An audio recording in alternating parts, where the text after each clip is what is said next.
Hello, everyone. Thanks for coming. We're a little late, but that's fine. My name is, I'll go into that a little bit, but I've been going to Scale for years. This is my first time on the other side of the stage, so I'm really excited to be here. So, all right, who am I? You get it? Owl who? Anyways, so my name is Aaron Turner. I go by Torch2424 on the internet. I made that name when I was 6. You know, things happen, and I do a lot of things. So I'm a member of the AssemblyScript team, which is a TypeScript-like language to WebAssembly. So you can write a TypeScript-like language. It's kind of like using a JavaScript workflow, but it compiles down to WebAssembly. Also the author of Wasm, which is a Game Boy emulation library written in AssemblyScript. So you can run Game Boy ROMs and things in WebAssembly. Also the author of Wasm by Example, which is a bite-sized website of like just copy-pastable examples and kind of learning by doing. And I also made with WebAssembly, which is just a showcase of a bunch of different projects using WebAssembly, either in production or personal things. A lot of them are production, so that's really exciting to see. And then I'm currently working at Fastly. I joined 1 week ago, so but yeah, I'll be working on the WebAssembly efforts there on more like edge compute type stuff with WebAssembly. So cool. Let's get into our agenda. So we're going to be talking about WebAssembly. I mean, it was in the title, and we're going to be talking about what it is and why we're talking about it. Then we're going to talk about the WebAssembly system interface, and what is that, and what is the system interface for this WebAssembly thing. And we're kind of going to explore how WASI can relate to containers and containerization in terms of like deploying and bundling up your apps. And then we're going to talk about building these WebAssembly modules and how we get started doing that, and then kind of wrapping it up with where we can run these WebAssembly modules and how we can use them on our servers or in production or whatever we want to do. So first, what is WebAssembly? This is a picture from Wasm Summit. I helped organize it, and it's the first WebAssembly conference that's ever happened. It happened about 2 months ago, and so yeah, WebAssembly is really getting up there. But what WebAssembly is, it's a bytecode on the web. So it's a universal, low-level bytecode. It can run in browsers and things like that, and that's why it's kind of on the web. But because of this, WebAssembly is really great for running logic-heavy tasks compared to something like JavaScript. So you can do things like image manipulation and physics, like physics for games, for example, and heavy math computations. But what makes it so great for this? Let me go to the next slide. Boom. All right, cool. Mouse stuff. Anyways, so what WebAssembly offers is predictable performance when you compare it to something like JavaScript, because JavaScript needs to be parsed, evaluated, and then compiled many times through a JIT compiler or a just-in-time compiler. And this can get extremely fast because it can make the right assumptions, or it can fall off this fast path and it can get really slow. What bytecode offers really is this predictable, kind of consistent performance because it just runs the byte straight through. And yeah, that's why you get this really good predictable performance, especially in a browser use case. One more thing about WebAssembly is that it's very portable. So it runs on all major browsers, so Chrome, Edge, Firefox, Safari. You could ship it today. It runs in Node, so you can, for example, if you have a big Node app and you want to speed up some hot areas of your code, you can go ahead and replace it with WebAssembly there. There's also standalone runtimes such as Wasm Time and Lucet, which is all about just running a Wasm module straight and built on top of that WASI thing that we're going to talk about in just a little bit. And it's also very bundleable in terms of like I can throw WebAssembly modules on NPM or whatever you're using for your package management and things like that. And on the terms of being portable, there's a lot of languages that are outputting Wasm today. The most mature 3 right now are AssemblyScript, which is the one that I'm helping out with, the TypeScript-like language. And to dive into that a little bit, by TypeScript-like, I mean like you can't just take a React app that's written in TypeScript and just compile it to WebAssembly. WebAssembly in its current form doesn't really have like DOM access and things, and that needs to be given by the host, but we'll get into that as well. And but what's really nice about it is it has mature, really small bundles, and it has some really nice tooling, such as Aspect, which is great for testing, and then ASBind for that binding between your host and your like actual WebAssembly code. Another one is Rust. Rust probably has the best tooling right now. It's an amazing ecosystem for WebAssembly. And yeah, pretty much there. Rust is a great option. And then Unscripted, which is a toolchain for C. It's extremely mature. You maybe have heard of it before.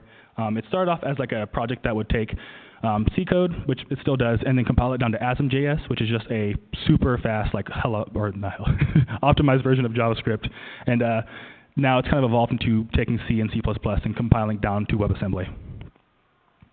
So some other neat facts about WebAssembly is that it uses linear memory, meaning you kind of get this single heap or like array that you're designated that your Wasm module can use, and this makes it really easy to sandbox because you don't have to worry about multiple Wasm modules or other things being like, hey, I want to point into that memory. It's like, no, this is mine. This is my sandbox. This is my memory I get to use, and like it's for my module. And this means you get some really good security implications from this. And another great thing about WebAssembly is that it relies on capabilities. So a lot of the security model behind WebAssembly is capability-based. So the host, for example, would provide import functions, and then the Wasm module, which you would call the guest that's running inside the host, can then call these import functions to do something on its behalf. So for example, like we mentioned earlier, in the browser case, there's no direct DOM access between WebAssembly and like the actual what you see in the browser. So JavaScript can provide a function to say, hey, I want to like draw a div here. JavaScript can go ahead and like draw that for them and then return back to the Wasm module after it's done. But cool. Now that we understand a little bit of the Wasm fundamentals and kind of the concept behind it, what's this system interface for WebAssembly? WebAssembly system interface, or we're going to call it WASI from now on. From my understanding, it's a standardized set of system calls or other operations that allow for interacting with system resources. In its current state, it has great support for things like file system, randomness, and time. And eventually, it'll kind of get more into like networking and accessing user devices and things. And this is really great because what you can really have out of this is you can have predictable performant modules that are sandboxed by the linear memory and have access to the host functions and resources that you granted. So it's all on top of like a standardized set of system interfaces. So you don't have to worry about it like moving from Linux or Windows, and it's going to work because it's all standardized. And now here's the big hook for my talk. So this is a tweet that came out a while ago. It's a really exciting statement. You may have seen it before, but it's by Solomon Hykes, and they're the co-founder of Docker. And I'm not going to read the whole tweet, but the TLDR of it is, if Wasm and WASI had existed in 2008, Solomon said that they wouldn't have needed to make Docker, and that's a really big statement. Owen Wilson, wow, that's a really big claim. So there's a lot to unpack here, but let's explore how Wasm and WASI can solve similar problems that modern containerization is solving. So to see what problem we're solving, let's take a look at kind of like the original architecture, or the virtual machine architecture, for when it came to like containerizing and bundling your applications. So virtual machines, what they really offered were isolated sandbox applications plus its dependencies. But the thing about virtual machines is they had the bloat of an entire guest operating system underneath it. So this was really slow to start up and wasted a lot of resources because you didn't really care about the operating system. You just wanted to run your app. So container architecture, which kind of like your Dockers and things, what they improved on is that they're also isolated in sandbox applications plus its dependencies, but they are isolated in process that share the OS kernel. So that removes the operating system that's underneath, and that removes a lot of the bloat. So there's much faster boot up and less resource usage, which is really nice. Now let's kind of see how Wasm and WASI relate to this whole container architecture we look at. So instead of having your application as dependencies in a container, you could just compile them all down into a single Wasm file, that Wasm module. And then you can use a WebAssembly runtime that will then run those Wasm modules on your server or whatever you may be doing. And that can either be in one runtime, like one runtime will manage multiple Wasm modules, or you can just have multiple runtimes because let's say you have an application that runs really well in Wasm time, but something else wants to use Lucid for whatever reason. And again, there's no operating system bloat here, so that's really exciting. You get that fast startup. But cool, so they're solving a very similar problem. You can kind of see how they can interleave. But is there like any other differences between containerization and using just WebAssembly and WASI? The first is WebAssembly modules are very small. So for example, they were designed to be small because WebAssembly kind of originally started off as a thing for the browser or just the web in general. So if things can be shipped down on the web, they can't be megabytes on megabytes. And probably my best example of this is I recently did an AssemblyScript module, and I think it was about 100 bytes for Hello World, which is like really small. And then and later on, we're going to be showing a JavaScript engine compiled to WebAssembly. And just as a quick before optimization, it was 2.5 megabytes, which is like fairly small for like something like a JavaScript engine. And then on top of that, the WebAssembly runtimes that are running these Wasm modules, they tend to be very fast and use very little memory. So since it's a runtime, it essentially just needs to take that Wasm module, read it in, and just execute it. And they can do some additional just-in-time compilation if they need to. But yeah, it depends on what your application does best in. And some runtimes like Lucid, they're an ahead-of-time compiler. So because they can ahead-of-time compile the WebAssembly module, they can go ahead and have startup times in microseconds, which is really impressive. And most of the memory usage going on here is towards just that linear memory, whatever the module requests it says that it needs. So that's really nice because you don't need to request more memory than you actually need. And then just on the same topic of being small and fast, there's even Wasm interpreters like Wasm 3 that are used for IoT applications.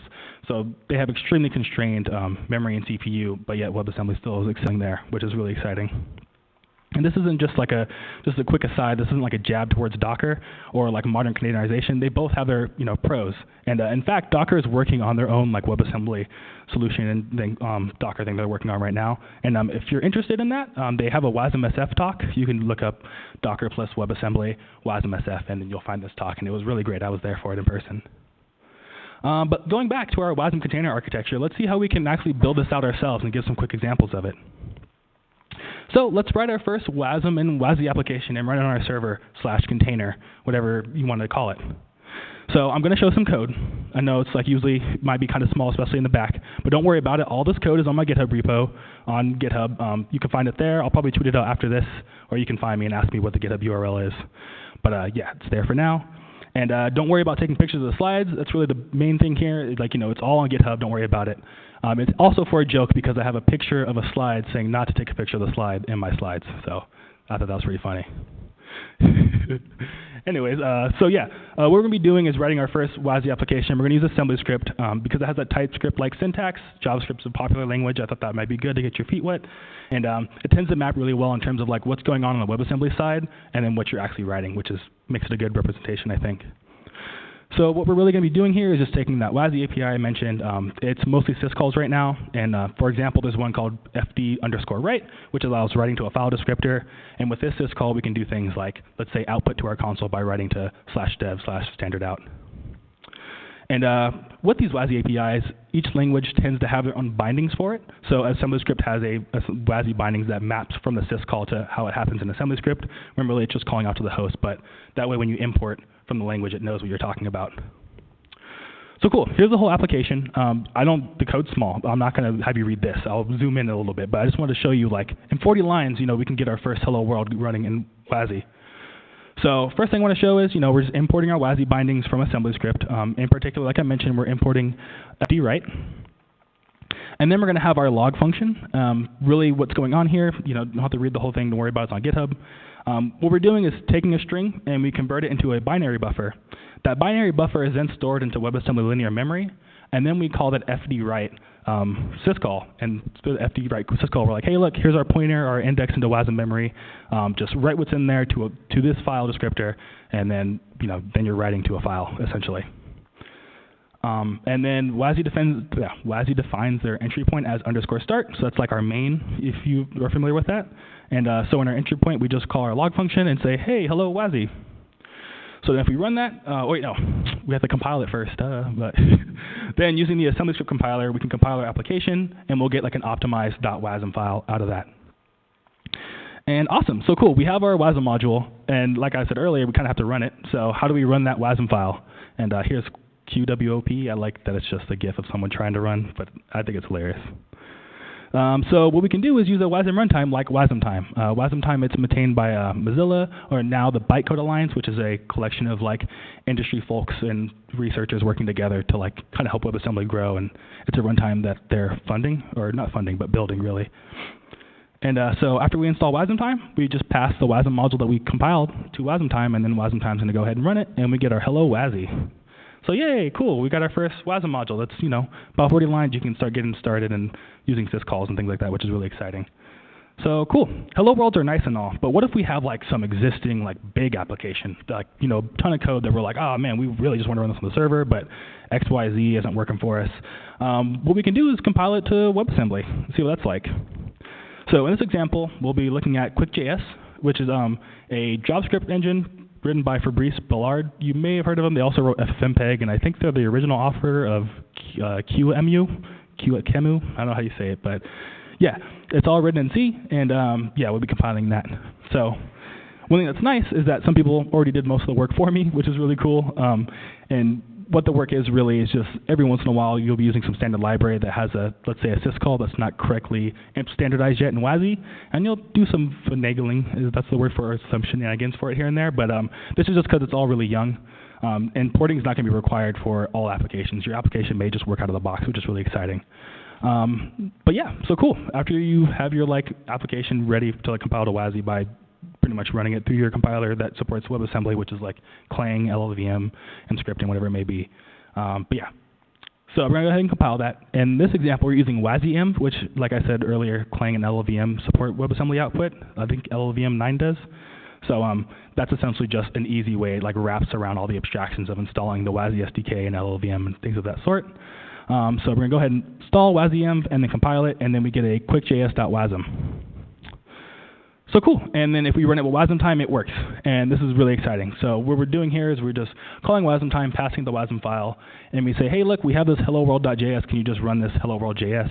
And then QuickJS reads in the input, and then does the hello world, but from within the JavaScript engine that's compiled on a WASI. And this is a good point to show off the --dir flag. And what that's saying is like, hey, look, you have access to access this directory I'm currently in, so that --dir equals dot. That's another part of that capability security model. You know, if you tried to run it without that flag, it'd say, hey, look, I can't access this directory because you did not give me explicit access to access this directory. So that's another good part of like terms of security and things that we're doing. And but wait, I have one more cool containerization server-side WASM use case.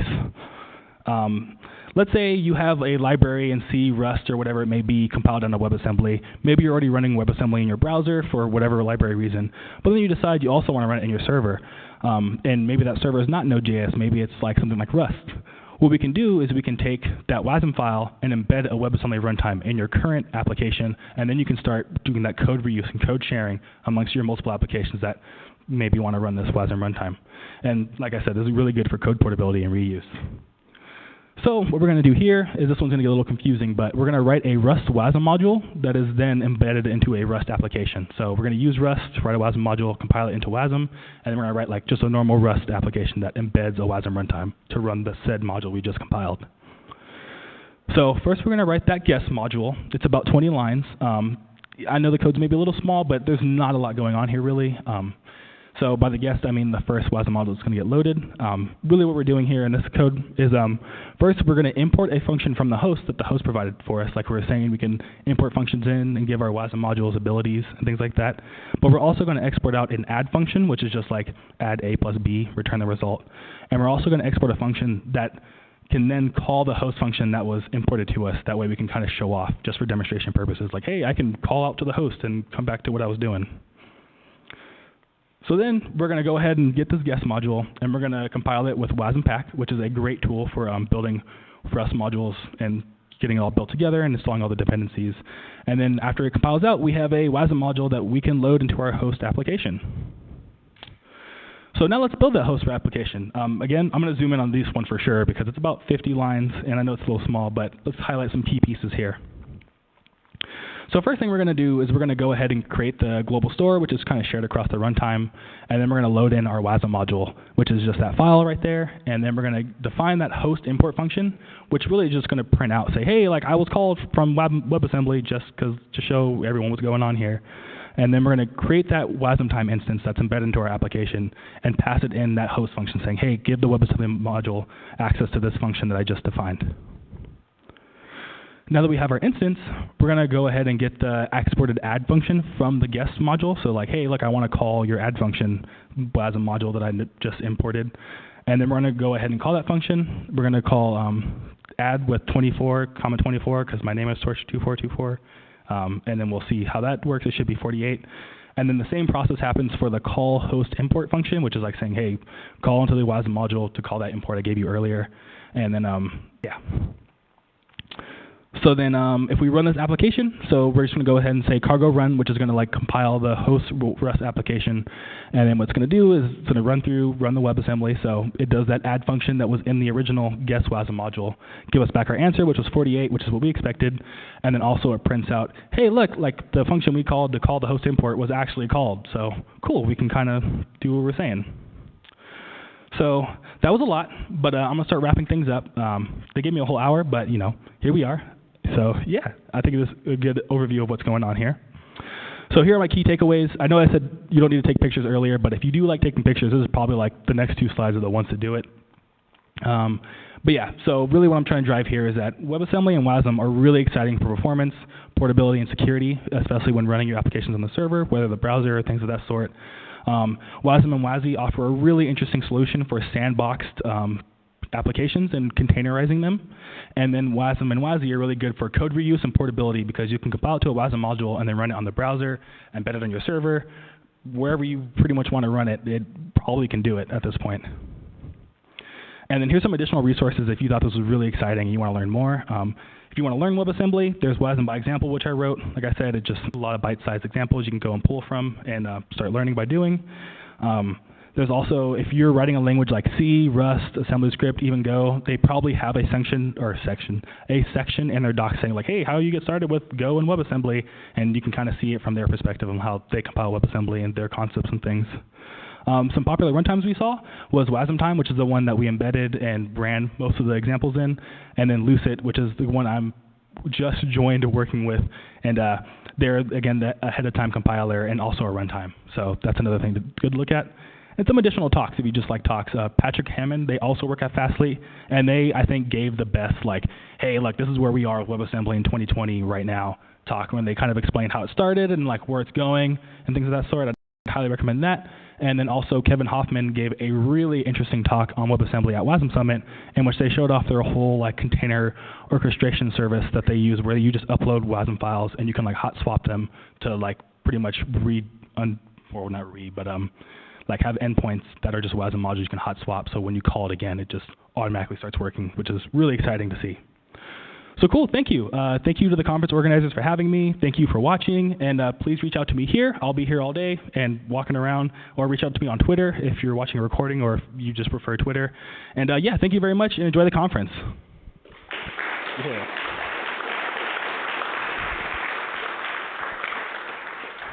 Yeah, so I think we're doing questions too, if anyone has questions. Yeah, go for it.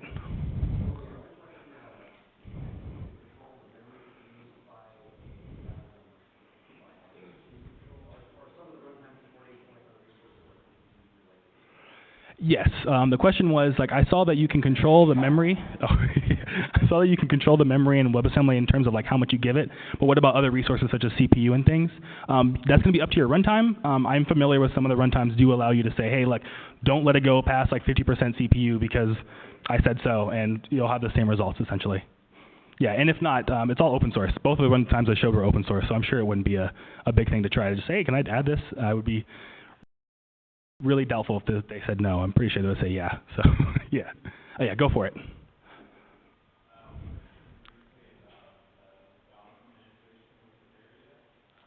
Yeah. Yeah, totally. So when I say DOM manipulation isn't there yet, what's it called? In terms of like what WebAssembly can currently do, it's essentially just passing numbers around and moving memory around. So in terms of things like DOM manipulation, the reason why it's just mostly numbers being pushed around is because they were like, hey, look, if we're going to standardize this, we need like the minimum viable product that everyone's going to ship it. So in the current state, there's a proposal called WebAssembly interface types, championed by Luke Wagner, and that's essentially a proposal that's going to say like, hey, look, I have this object, and you don't know what it is in memory, but if I tell you what it is, the runtime what it is, then you can start messing around with it as well. So like the idea of like, let's say a div means something in JavaScript but won't mean anything in WebAssembly, but if you can tell the runtime what a div is, then you can then start to expose that in whatever your runtime is. And this also comes into things like, let's say you want to write something in Python. The way a string is represented in Python is going to be different. So if you have this interface type in which you pretty much have a contract saying my strings are like this, so when C gets a hold of it, make sure that you give it back to me like this, then you can start to do that. So. But yeah, that's definitely in the pipeline. I don't remember the stage it's on, but yeah, it's definitely coming. And yeah, there's also a lot of good like browser manipulation, WebAssembly libraries if you want to get started today. But yeah.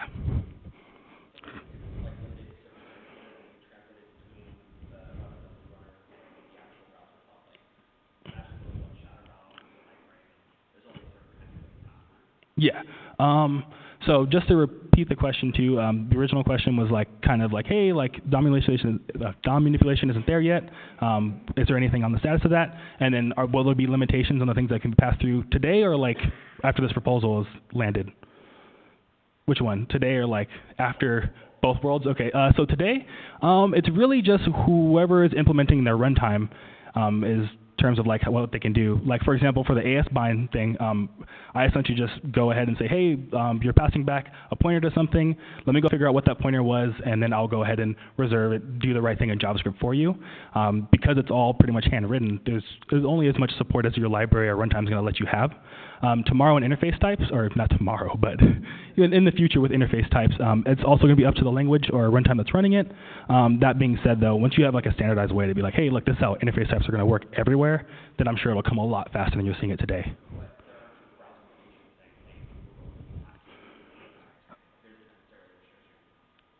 Yeah. So to repeat that again, there isn't necessarily a restriction on browser line what you can pass. As of today, I don't think so. But once interface types, maybe they don't want you to pass cookies for security reasons. I don't want to say yes or no, but I would be on the like just in general. I would say yeah, you probably can pass it. So yeah. Yeah.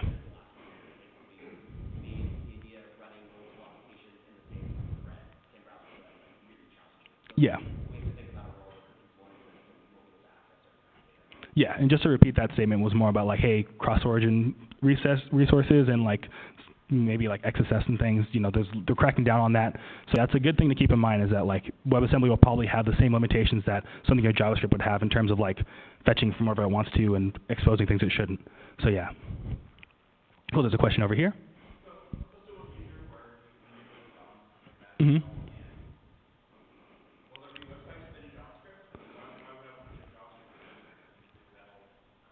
Yeah, I love that question. So yeah, there is like a big camp. Another great talk on this. Or yeah, I'm sorry. Let me repeat the question. They told me to. That's why I'm like doing this whole taking a step back. But so the question was like, hey, so if WebAssembly is like this predictable, fast thing, and then it can just do whatever it wants, is there still a reason for JavaScript in the browser when you have WebAssembly nowadays?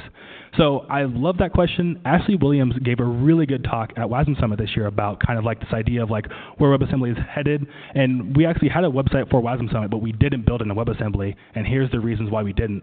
The reason is that WebAssembly, like I said, is really good at things like image manipulation and things like that, or just heavy computation. But if you think about it, JavaScript's been around since however long it's been around, since like the 90s, and its whole goal has always been manipulating the DOM and doing view and stuff like that. So JavaScript has a lot of like built-in web APIs and things for manipulating the DOM already. So to kind of go around it and use WebAssembly anyways doesn't mean necessarily you're going to get performance benefits. I think there's going to be a place in which using JavaScript makes sense for your slower, maybe even you have like engineers that already know JavaScript and they kind of want to like do what they need to. But then WebAssembly is going to really excel at things like, okay, we want to port this whole game engine to the web and like getting those really heavy computations. So it'll be more about using the right tool for the job rather than like, oh, just this one is way better, at everything. So yeah. Yeah, feel free either. I'll go with you first and then after, yeah.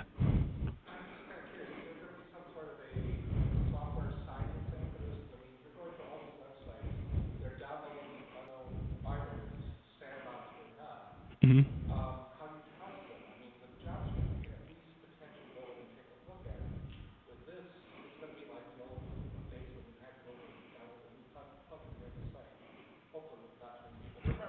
Yeah.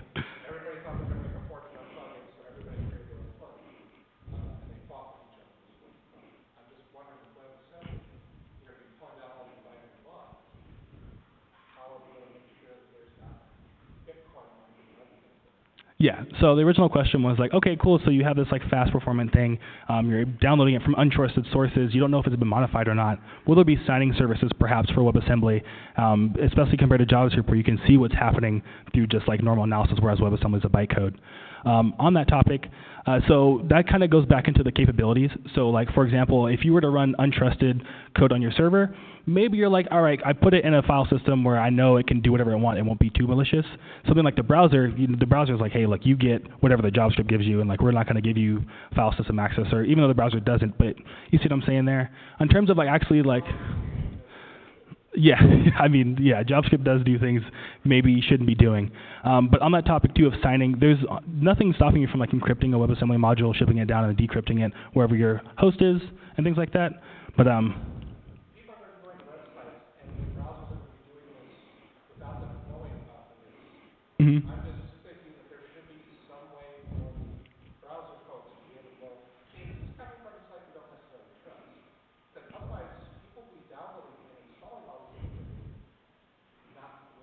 Yeah. So on that same topic of like people downloading things they don't know necessarily what's going on, one thing is if you look into it, Bitcoin mining actually is a big thing that happened in WebAssembly, but a lot of browsers picked up on it and they went ahead and like, hey, look, if we detect you're doing Bitcoin mining, we're just not going to run your module. That being said, it comes into like, are you including WebAssembly modules from third-party sources that you don't trust in the first place?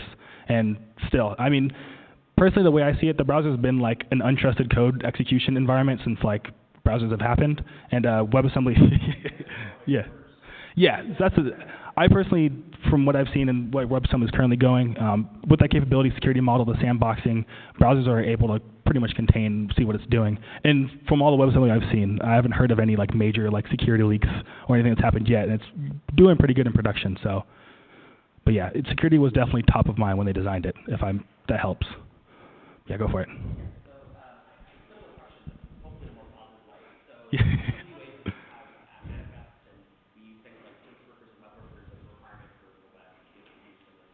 Mm-hmm.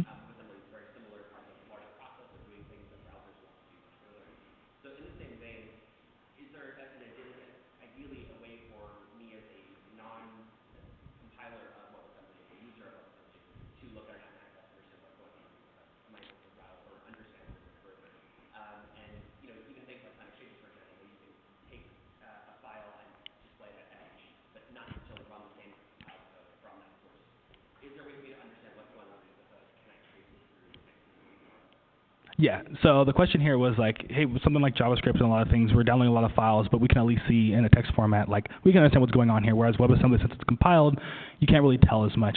In terms of like a text format and like seeing what's going on, there is actually a WebAssembly text format, so you can take a binary and it should map back to like just a Lisp-looking like language. The reason why I didn't show it off here is just because it's very Lispy, like almost looks like assembly in what you're calling things from there and there. So I think, does that answer your question? I think it did, right? I'm sorry, I like have to repeat the question. I'm like trying to remember it as I'm talking. Mm-hmm.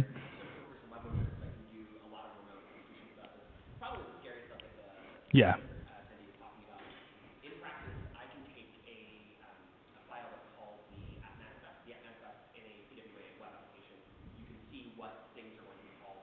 Mm-hmm.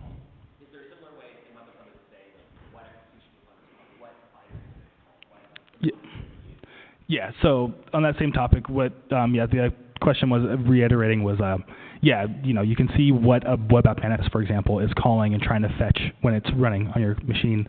Yeah, so as I was kind of alluding to with the WebAssembly text format, you can compile it back out, or even you could just analyze the module. And because of that capability security model, if it tries to call, let's say, like fd-write in the browser, like the browser is like, I don't have an import, I did not give you access to this fd-write, therefore you can't do it.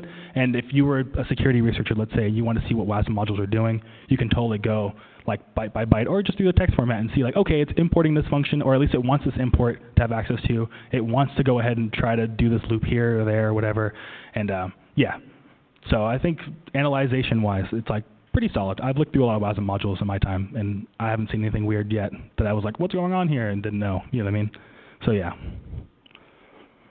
Cool. Any more questions? I'm more than happy to answer them. Yeah, go for it. Yeah. Mm-hmm.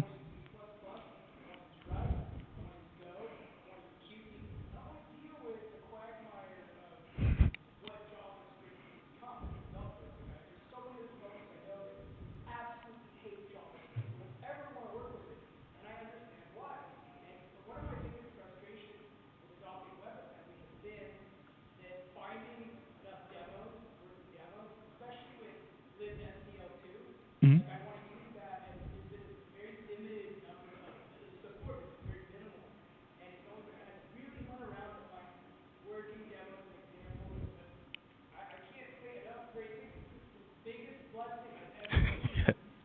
Yeah. Yeah. Yes. So on that topic, was Yeah, so the expression here was like, hey, look, like, honestly, I'm just not a fan of JavaScript. I'm so excited to write things for the web in C++ and draw some things here and there, but there's not a lot of examples on it. I think that reason is I share this opinion, and so do a lot of my friends. I don't think WebAssembly is going to kill JavaScript. But that being said, though, it shouldn't stop you if you just really like C and you really want to write C for the web, then yeah, totally you should be able to. And that topic, I mentioned earlier, there's a thing called Made with WebAssembly. If you go on there, there's, I think someone ported Qt to the web. So if you wanted to, you can write Qt and things, and a lot of like C code is being compiled to WebAssembly to then run on the web by using that pretty much binding with DOM and stuff. So I would check out Made with WebAssembly, the thing that I built. Just look up like C and C++, and then you can go from there, and maybe they'll find some examples or other projects that can lead you in the right way. Yeah, you can keep going. Huh? Oh yeah, I can show it in a little bit. Yeah, but go for it. Yeah. Yeah, I mean, so I've seen a few come out. I've been actually approached by a few people to like write a book. I just don't like writing books, but I have I have a buddy that I have two buddies. Someone wrote a game engine book in WebAssembly, which is just using scripting and compiling that down to WebAssembly and drawing and doing everything you need to. And another buddy of mine wrote an scripting WebAssembly book, which is more just like, hey, take this glob of C code, write it over here, and with some like hello worlds and stuff. I definitely think in terms of like the knowledge aspect of like what's out there, it's still a young technology, and there's still a lot of like tooling and ecosystem that needs to be built up. I feel like the compilers and the language are like, they're pretty solid, but now it's up to like the community to really build out all the tooling that's going to be there to really push it forward. So yeah, to answer your question, TLDR, yes, I think it would be good if there were more books because more people can get into it. So yeah. Oh yeah, go for it. To replace what? Oh, Lua? So, yeah, the question was, do you think WebAssembly will replace Lua script? I don't think it will. I don't think WebAssembly is here to like kill anything really. It's just another bytecode that can then be interpreted or run whatever. It's just really focused on security, portability, and predictable performance, especially in the browser case. In terms of Lua and WebAssembly, there's actually a lot of good Lua interpreters for WebAssembly. So if you wanted to write Lua and run it on the web browser or runtime in itself, you totally could. And yeah, I think that's another great thing about it is that, yeah. So yeah. Yeah, go for it. I'm sorry. Whoever. Yeah, you know what? Let me just try and pull it up. Let's see. I know Qt might have. Yeah, we're just having fun. We're just hanging out. Made with. Oh, I don't even have my own website. I don't even visit my own website. Let's see if it's down. No, okay, that was the wrong URL. I don't think it's down, actually. With Wasm, I'm trying, I just can't. Wasm. Yes, all right, cool. So let's just look up graphics. That's a nice way to for me to show what's going on. We got Figma, I think, Avocode, PS PDF Kit. I know I wrote the Qt one myself. Oh, here it is. So yeah, the only one I know of as of today maybe is Qt, but I'm sure if you looked up WebAssembly graphics toolkits in C, you would find a bit more. But yeah. So for example here, I think someone just took this application that was written in Qt and then ported it over. And there's even some resources down here. So if you want to do Qt and WebAssembly, you totally can. And it's like, hey, look, you got to use some scripting and stuff. I don't know. To be honest, I'm not a C++ expert. Yeah, so it's just but I know it exists. I've seen people do cool stuff with it on Twitter, so I'm sure you could too. But yeah.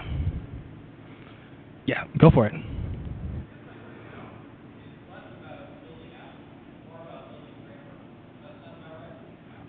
Not entirely. So the question was hey, right now it seems like WebAssembly is more about building tooling, frameworks, and things for other developers rather than apps. I think there's definitely going to be a place for both of them. So for example, there's a lot of crypto, for example, in JavaScript, and that would be a really good use case for WebAssembly, at least in the browser. Not to there's already some web APIs, maybe not crypto, you know what I'm trying to say. But yeah, there's a bunch of stuff already on NPM that use WebAssembly as a backend. But there's also a lot of applications being built. So a good example is one off the top of my head is Figma. They're a Photoshop or a Sketch for the web. They're using WebAssembly for a lot of their rendering. So something that used to be really slow and only ran on some devices, they can now bring down to lower devices because they have WebAssembly to give them that predictable performance that they needed. So I think there's a good use case for both. And in the current state of how young it is, either you're building a tool or an application that's helping the ecosystem because it's just one more thing people can take a look at or use for themselves. So yeah. Cool. Go for it. Yeah. Mm-hmm.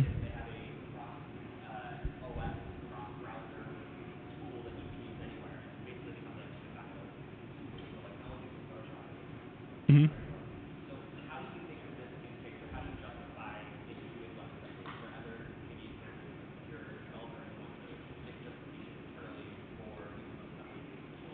Yeah. So the question slash statement was like, and just a heads up, I don't work for Figma. I just like what they did there. Was like, hey, Figma, they're not really like, hey, we're a WebAssembly tool. It's more that like we're a cross-browser, cross-platform tool, and it worked really well for them. And if I'm working at a company, how can I kind of pitch my WebAssembly to my workplace to be like, hey, I think this is a good idea, something we should try. I think the best way to pitch it really is just understanding what WebAssembly is good at. So if you need code reuse, you need portability, you need to use it in multiple places, and let's say you're rewriting the same thing in C and Rust and Go for each thing, then maybe it's like, hey, look, maybe it's worth embedding a Wasm runtime in our application. That way we can run it on these different platforms without having to write it 3 different times. Or another case is, I have like a Node app, and I'm doing something like parsing, let's say like a gigabyte of like spreadsheet data for something, and we're writing it in JavaScript because we're a Node shop. So that's another good use case of like, hey, look, we have this really intense operation we're using in Node. It's really slow. We can like save some dollars here and performance if we just rewrote a little bit of it in WebAssembly to do just that computational part, and then jump back out to Node to finish off everything else we needed. So just identifying the problem and understanding how WebAssembly can solve it, I think, would be an easy way to like submit it or pitch it to wherever you work or whoever you're talking to about it. So yeah. Any other questions? I'll kick for it, I'm sorry.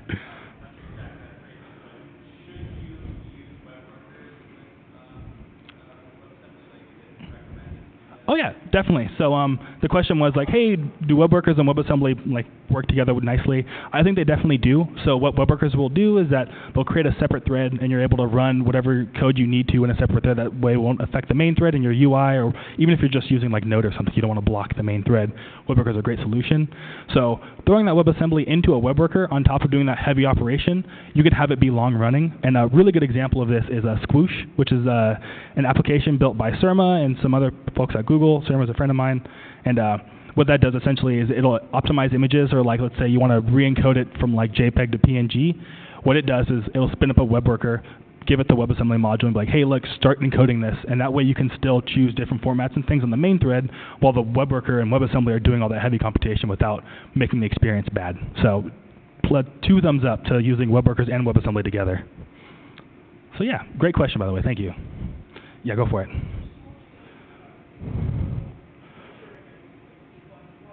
Mm-hmm. Yeah, totally. So the question was, what do you think are the 3 or the most mature tool chains right now? I personally think, well, I guess it was even covered at Wasm Summit, but the most popular ones you see in like talks and things are AssemblyScript, which is the TypeScript to WebAssembly one, Emscripten, which is C++. Emscripten's been around for a while now, so it's probably the most mature in terms of like how long it's been around. And then Rust has like amazing tooling, great community behind it, and they're also building really amazing things with WebAssembly. So I would probably chop it up to AssemblyScript, Emscripten, and Rust, but Go and things are also like coming behind it really, really hot and awesome. So yeah. Any other questions? Feel free. I got nothing else going on. I'm just hanging out. Yeah. Oh yeah. Oh yeah. Thank you. Yeah. Thank you. Yeah. Totally. All right. Well, I guess with that, the talk is over. Feel free to find me after. I'm going to show off Wasm Boy because David Nuwan in front keeps asking me to do that. What Wasm Boy is essentially a Game Boy emulator. I'll show off so on top of that, I have I can't even spell. What am I doing? But yeah, feel free to go on if you aren't interested. But here it is. Aha, it shows off everything. But yeah, so essentially it's just a PWA that sits on top of that WebAssembly emulation library, or not WebAssembly emulation, Game Boy emulation library I wrote in WebAssembly. So this is the PWA, it just imports the Wasm module, and then actually puts the Game Boy emulation to a web worker, and then runs that on the side. That way you can keep interacting and things without it. So I'm going to try to play a game with it. Yeah, and it's using, I'm really into Vaporwave, which is like a music genre, art movement thing. So there's a whole like aesthetic of it and visual appeal as like Windows and old stuff. So yeah, it's probably my favorite game to play, but it's called Tobu Girl. It's just an open source. Wait, no, it's not open source, but it's MIT licensed. It's a homebrew game made by like a game developers that really enjoy the Game Boy still. I don't have sound, but that's fine. And yeah, so really what's happening here is all the actual emulation of saying like, hey, look, I have this Game Boy ROM that gets passed into a web worker, and you have the Wasm module, which is the Wasm Boy library, that's also in a web worker, and it just pretty much go through, emulate the library, and pass back like, hey, here's like the image data, and here's the sound data back to the main thread, and it plays it using web APIs. So all that's running in a separate thread, and the web APIs, which you actually see. And then things like input, input is handled on the main thread because it's not available on the worker thread, and that gets passed back into the emulation library, which will then interact with the game. And yeah, it's just running bytes, essentially. It's like your standard game emulator. And yeah, it works really well. Yep, and you can play and have fun. Yeah, this is like kind of what really got me started in WebAssembly, was just like, hey, can I build this thing, and is it a good idea? And it turned out to be a pretty okay idea. On the topic of that as well, this is just, I can't type, but another topic is I'm actually just really a JavaScript background type person, so WebAssembly was like, all right, cool, let me just figure this out. That's why I chose AssemblyScript and started getting involved there. But if you do some benchmarking of like, hey, like I wrote this thing essentially in TypeScript, what would the performance delta be between like TypeScript and the WebAssembly module? And TLDR of that, since it's AssemblyScript, you can run through the TypeScript compiler. You see about anywhere between like a 1.3x improvement to like even like 2x, depending on the device and browser you're using. It's a weird combination, but in general, WebAssembly, because of that predictable performance, is going to be faster. Not for every case, but for cases like emulating a game, it's definitely, you see some nice performance improvements, and kind of enables new applications on the web, really, is how I see it. So it's really exciting. Are you happy, Nuan? I showed off Wasm Boy. Yeah. Cool. Yeah, if there's no more questions, I'll just be here hanging out, rooming my laptop. But yeah, thank you very much for coming.